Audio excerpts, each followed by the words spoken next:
All right, June 6th, 2022. But real quick, the date I want to talk about that's of primary importance is June 6th, 1944. That was the day that some 156,000 U.S., Canadian, and Allied troops, English, some French, stormed the beaches of Normandy, Omaha, Utah Beach. You know, you've heard those names before. And why it matters. It matters because Europe was under the yoke of tyranny and oppression, the likes of which some people, not too many people are left that actually sadly remember that day and remember what all that had been happening that led up to that. And it was the beginning of the end for the Axis powers and the beginning of the rise of a free and better off Europe.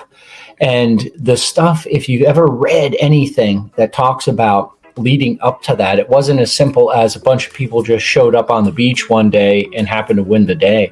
I mean, there was months and months of preparation to get things ready, and no one had ever done anything like that before, to that size. I mean, the Marine Corps had done phenomenal, beach operations in the Pacific and whatnot, but it still wasn't to that volume and that caliber. Although I will say that the Army did borrow our doctrine and use that to successfully land on the beaches and D-Day. So, like I said, this day, June 6, 1944, that made it possible for a lot of us that are here today to actually be here today. So it's definitely a huge day, and that's why June 6, matters. So if you have any family members that are still alive that landed there on that day or were part of it or overall operation, be sure to reach out to them and thank them, because what they went through, nobody else had gone through at that time. They had no frame of reference. I was very fortunate before I went to Afghanistan, all the deployments that I made where I could borrow that knowledge, and there were people that had gone and they had done things before me. They could talk about, their wars and what they had experienced. But, for a lot of these cats and dogs, we certainly didn't have the systems in place to set, young leaders up for success. So a lot of the guys that made this journey hadn't encountered anything like that before. So that's the first thing we want to do about today.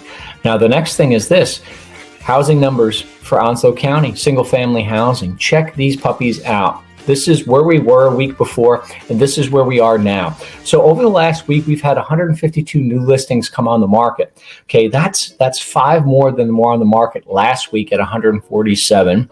Okay, we had 150 closings this past week. Now that's 21 more than what happened last week. There was only 129. Of course, what did we have? We had the holiday last week, right? So, I mean, that kind of dug into stuff.